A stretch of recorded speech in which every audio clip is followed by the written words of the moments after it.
بسم الله الرحمن الرحیم. نن یو ځل بیا راغلی یو چې د ګرامر برخې څخه یو ټینس ووایو، ټینس یا زمانه.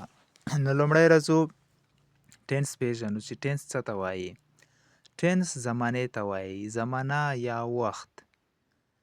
موږ په انګلیسي کې درې ټینس لرو چې پریزنټ ټینس، پاست ټینس او فیوچر ټینس ورته وایي. پریزنټ ټینس حاضر وخت ته وایي چې موږ مثلا یو کار اوس کوو، په لګیاو یو کار باندې یا هره ورځ کوو، خو کوو یې یو کار اوس مهال. فاست بیا تیر وخت ته ویل کېږي، پاست ټینس، چې موږ په تیر وخت کې یو کار کړی و. او فیوچر بیا راتلونکي ته وایي چې موږ په راتلونکي وخت کې یو کار کړی و. نو عموم کې ټوله انګلیسي په دې درې زمانو باندې ولاړه ده. او د درې زمانې بیا هره یوه څلور جزه یا څلور برخې لري. نو موږ به راځو لومړی به پریزنټ ټینس څخه شروع کوو. دا چې کمپلیټ شي بیا به انشاءالله بله وایو. نو لومړی راځو پریزنټ ټینس ته. پریزنټ ټینس څلور جزه یا څلور برخې لري، یعنی څلور زمانې لري. ټولې زمانې 12 کېږي، خو په غټه کې موږ درې ویلی شو چې درې زمانې دي چې پریزنټ، پاست، فیوچر. د هره یوه بیا څلور لري. نو راځو لومړی پریزنټ ته. پریزنټ کې یوه سیمپل پریزنټ ټینس ده چې حال ساده زمانه ورته وایي، او بله پریزنټ کنټینیوس ټینس ده چې حال جاري زمانه ورته وایي. دریمه یې پریزنټ پرفیکټ ټینس ده چې حال بشپړه زمانه ورته وایي. او څلورمه یې حال پریزنټ پرفیکټ کنټینیوس ټینس ده، حال بشپړه جاري زمانه. نو لومړی راځو موږ پریزنټ کنټینیوس ټینس وایو چې پریزنټ کنټینیوس ټینس څه شی ده او په کوم ځای کې موږ دا استعمالولی شو. نو لومړی راځو تعریف ته. Present continuous tense. This tense shows an action which is happening right now. This tense shows an action which is happening right now. یعنی دا زمانه داسې یو عمل ښایي کوم چې همدا اوس جاري وي، یعنی همدا اوس موږ هغه کار کوو، لګیا یو. نو تاسو تعریف مه یادوئ، یوازې دومره وکئ چې د تعریف څخه خپل مقصد واخلئ چې د دې زمانې استعمال چرته ده، چرته باید موږ دا استعمال کړو. نو که چېرته تاسو مقصد ترې واخلئ نو تاسو مجبور نه یئ چې زمانه یاد کړئ. تر اوسه پورې موږ اورېدلی دي چې ګرامر سخت ده او په انګلیسۍ کې سخت ټینس دی. نه، غلط، بیخي غلط. یوازې خپل مقصد ترې واخله. ته په دې پوه شوې چې پریزنټ کنټینیوس ټینس موږ په کوم حال کې استعمالولی شو. نو ته اړین نه یې چې ته تعریف وکړې. بیا هم که څوک غواړي ستا څخه د تعریف غوښتنه وکړي نو ته یې له ځانه هم ورته جوړولی شې چې this tense shows an action، داسې یو عمل ښایي which is happening right now، کوم چې همدا اوس جاري ده، همدا تعریف ده.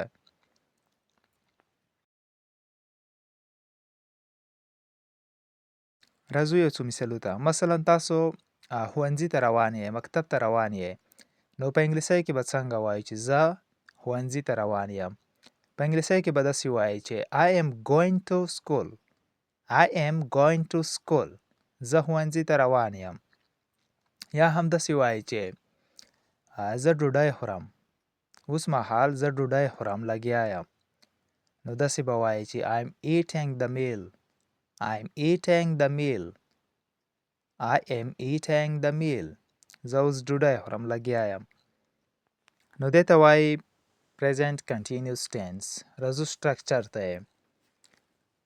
د positive sentence لپاره subject plus to be verb plus verb plus ing plus complement. بس دا structure یا جوړښت د positive sentence لپاره. subject plus to be verb. to be verb یعنی helping verb هم ورته وایي دې ته. to be verb موږ سره درې دي، is am are. دا درې به موږ په present continuous tense کې استعمالوو د کومکي verb پر ځای. د هغې څخه وروسته به بیا موږ verb لګوو. هغې څخه وروسته ing او complement. نو تاسو به present continuous tense په دې سره پیژنئ چې کله په جمله کې to be verb راغلو د subject څخه وروسته، یا هم مخته راغلو هم هغه بیا انټراګیټیو کې مخکې راځي. خو که چېرته په یو سنټینس کې ټو بي ورب راغلو یا هم آی ان جي راغله، په اخر کې د ورب څخه وروسته آی ان جي راغله، نو تاسو به ډایرکټ دا فکر کوئ چې دا present continuous tense ده.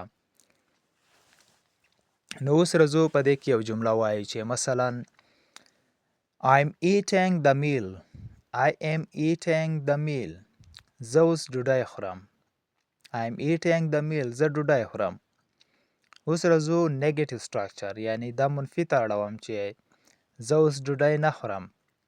د هغې لپاره subject plus to be verb plus not plus verb plus ing plus complement. یوازې به د to be verb او verb ترمنځ not ولګوئ، دا نیگیټیو ته اوړي. نو راځو جمله داسې وایي چې I am not eating the meal. I am not eating the meal. زه ډوډۍ نه خورم. اوس که راځو انټراګیټیو ته یې واړوو چې مثلا پوښتنه کوئ چې آیا زه اوس ډوډۍ خورم؟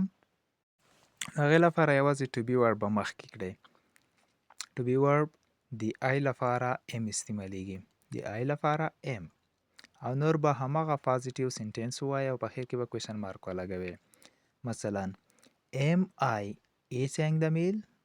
am I eating the meal؟ اخر کې کوېشن مارک.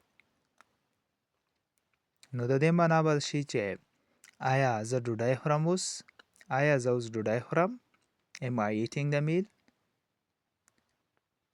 مثلا یوه بله جمله ده چې تاسو یو چاته وایئ چې زه اوس خوب کوم، نو داسې به وایه مثبته چې I am sleeping now. I am sleeping now. زه اوس خوب کوم. اوس مهال زه خوب کوم. او نیگیټیو ته چې دا اړوم دا جمله، نو داسې به وایي چې I am not sleeping now. I am not sleeping now. زه اوس خوب نه کوم. او همدا جمله چې انټراګیټیو ته اړوئ یوازې به to be ور مخته کړئ چې am I sleeping now؟ am I sleeping now؟ آیا زه اوس خوب کوم؟ نو راځو یو بل سنټینس ته چې هی استعمالوو. He is washing the car. He is washing the car. He is washing the car. هغه اوس موټر مینځي. هغه موټر مینځي لګیا ده. منفي ته چې اړوئ یا نیګیټیو ته، نو داسې به وایئ چې he is not washing the car. He is not washing the car. او انټراګیټیو ته یا موږ وویل چې یوازې به to be ور مخکې کې او کوېشن مارک به ولګوئ په خیر کې. نو داسې وایئ چې is he washing the car؟ is he washing the car؟ آیا هغه موټر مینځي؟ راځو یو بله سنټینس هم ووایو چې د هغې to be verb څخه are ولګوو یا استعمال کړو. نو راځو موږ په وي کې جوړوو چې مثلا we are going to park. we are going to park.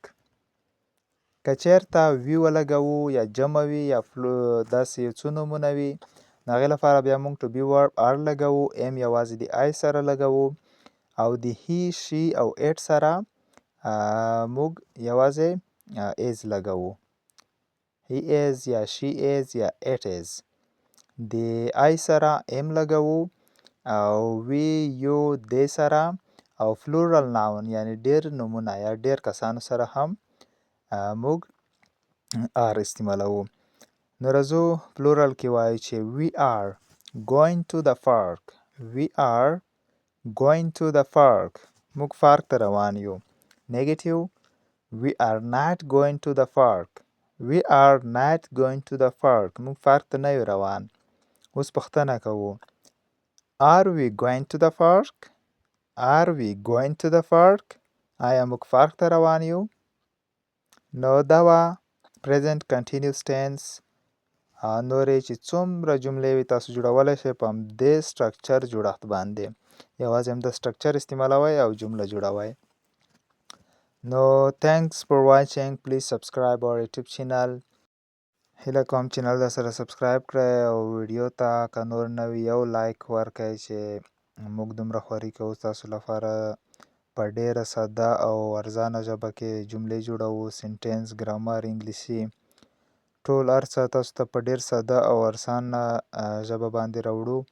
نو تاسو هم یوازې که نور نوی چینل سبسکرایب کړئ او یو لایک د ویډیو ته ورکړئ، ترڅو موږ نور هم تشویق شو ستاسو لپاره ښایسته ښایسته ویډیوګانې جوړې کړو. له توجه څخه مننه.